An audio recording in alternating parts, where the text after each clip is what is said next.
பேசு தமிழா பேசு மற்றும் திருவருள் டிவி இணைந்து முன்னெடுக்கக்கூடிய சனாதன தமிழர் சங்கமம் 2024 இந்த ஆண்டு வர நவம்பர் 24 வர ஞாயிற்றுக்கிழமை அன்னைக்கு காலை 8:44 தொடங்கி மாலை 4 மணி வரை சென்னை டி நகர்ல இருக்கக்கூடிய ஹிந்தி பிரச்சார சபா சாலையில் அமைந்திருக்கக்கூடிய கிருஷ்ணசாமி திருமண மண்டபத்தில் நடக்க இருக்குது.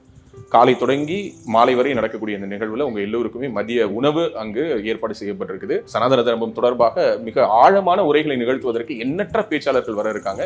இது நம்மளுடைய குடும்ப விழா. நீங்க எல்லோரும் உங்க குடும்பத்தோடு வந்து கலந்துக்கணும்னு பேசு தமிழா பேசு சார்பாக அன்போடு வரவேற்கிறோம். சரி, அடுத்ததாக வந்து மிதுனம். இவங்களுக்கு இந்த 2025 ஏன்னா இந்த இடத்துல என்ன சொல்லணும்னா இந்த வருஷம் பார்த்தீங்கன்னா 8ல முடியறதுனால 8ங்கிறது வந்து பொதுவாக இதில் அஸ்ட்ராலஜிலேயே 8 வந்து கொஞ்சம் பயப்படுற மாதிரி ஒரு நம்பராக தான் வந்து சொல்கிறாங்க.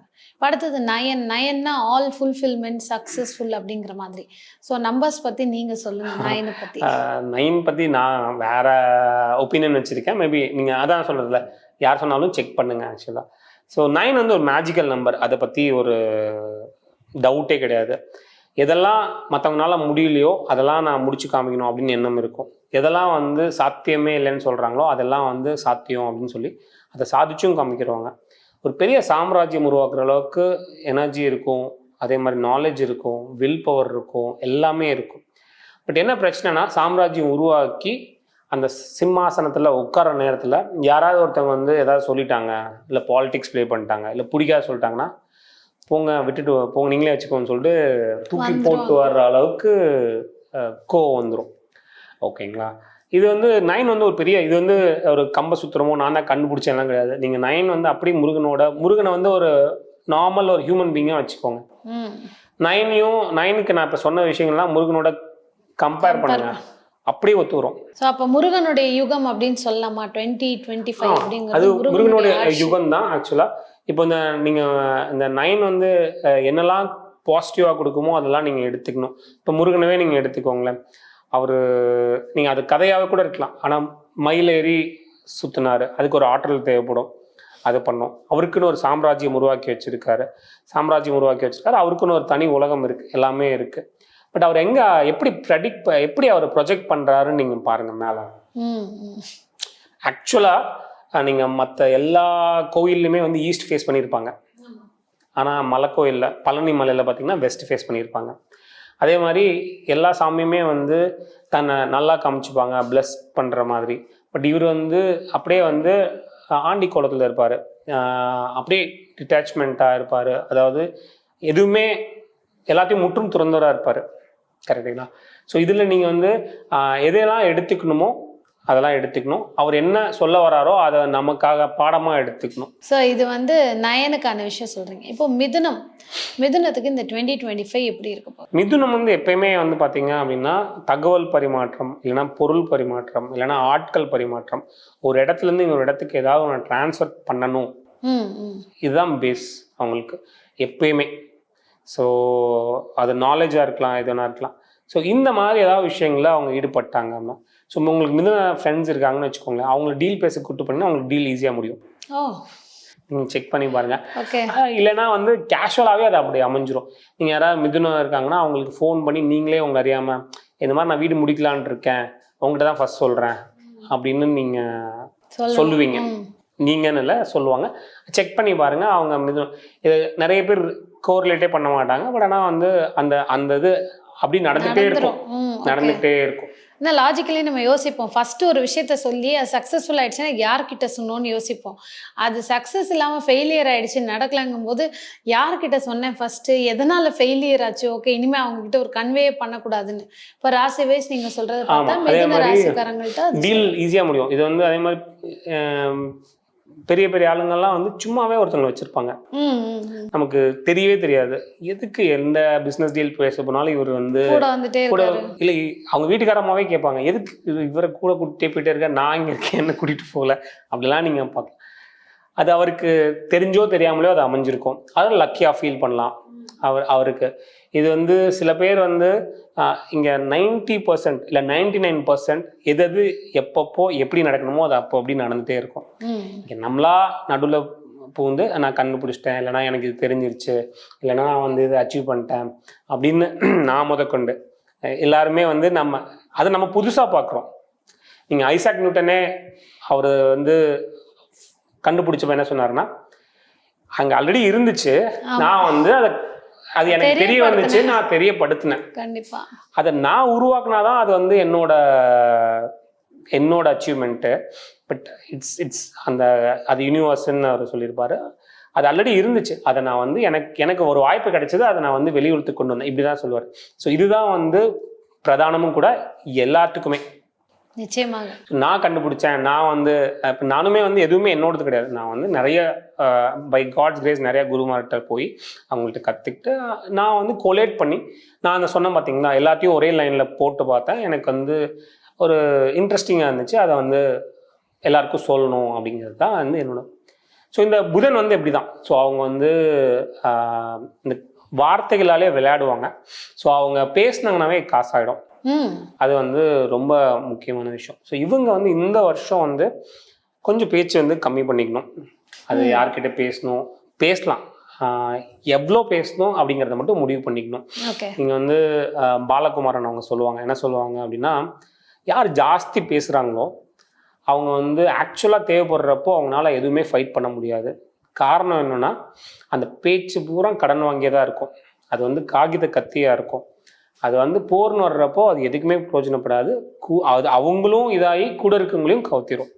ஸோ இதை வந்து ஏன் இவங்களுக்கு நான் கோரிலேட் பண்ணுறேன் அப்படின்னா, ஜஸ்ட் சொல்லணும்னு தோணுச்சு. பட் ஆனால் கொஞ்சம் பேச்சு கம்மி பண்ணிக்கணும், தான் சரிங்களா. ஸோ பட் எங்கே தேவையோ அதை பேசிதான் ஆகணும். பட் ஆனால் இவ்வளோ நாள் நம்ம எது ஸ்ட்ரென்த்துன்னு நினைக்கிறோமோ அதுதான் வந்து நமக்கு வந்து இதாகவும் மாறும்.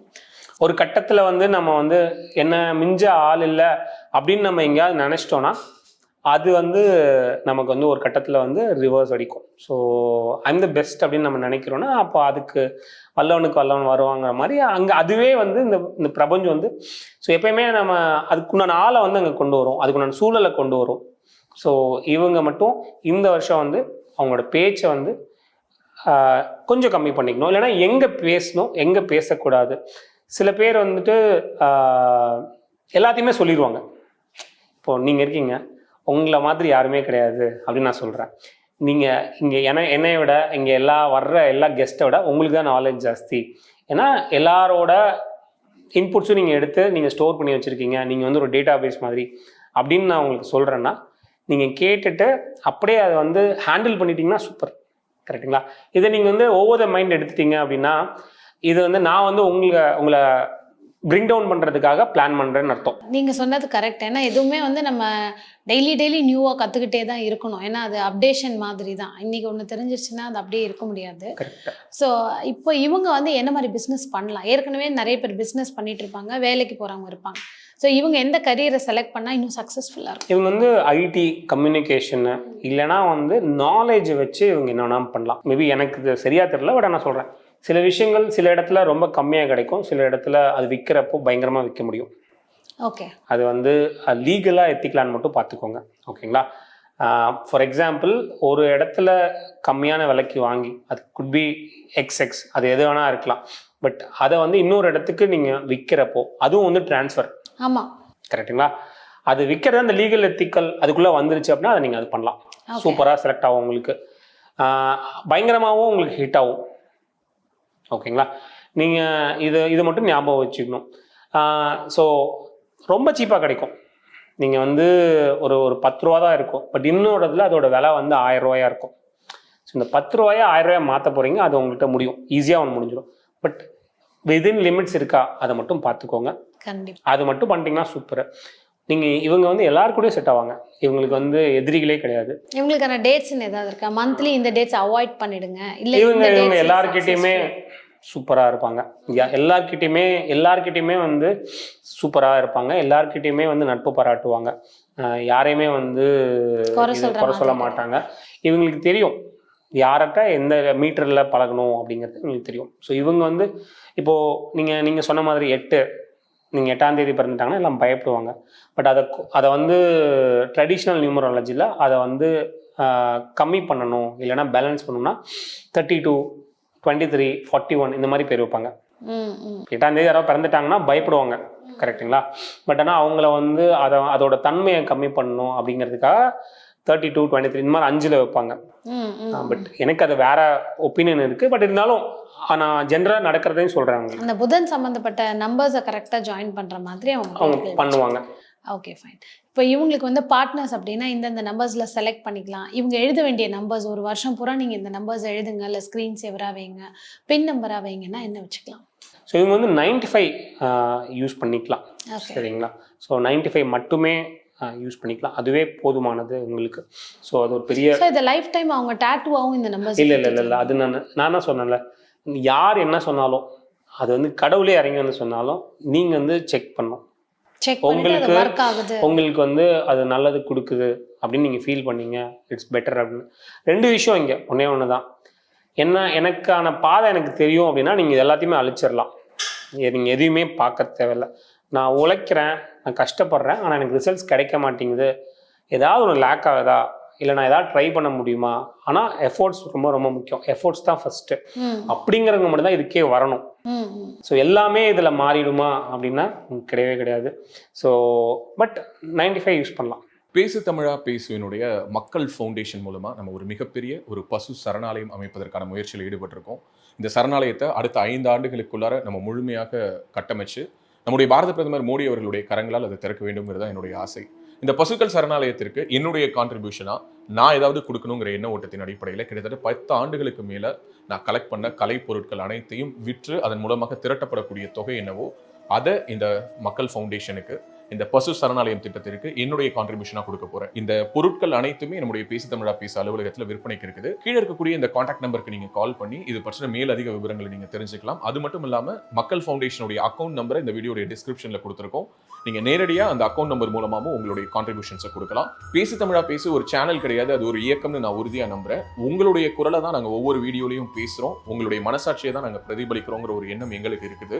அதே எண்ணம் உங்களுக்கு இருந்ததுன்னா தொடர்ந்து பேசு தமிழா பேசுவனுடைய முயற்சிகளுக்கு நீங்கள் கொடுக்கக்கூடிய ஆதரவை இந்த பசுக்கள் சரணாலயம் திட்டத்திற்கும் கொடுக்கணும்னு சொல்லி ரொம்ப தாழ்மையோடு கேட்டுக்கிறேன். உங்களுடைய அன்பாலையும் ஆதரவாலையும் தான் பேசு தமிழா பேசி இயங்கிக்கிட்டு இருக்கு. அதற்கு என்றென்றைக்கும் நன்றி.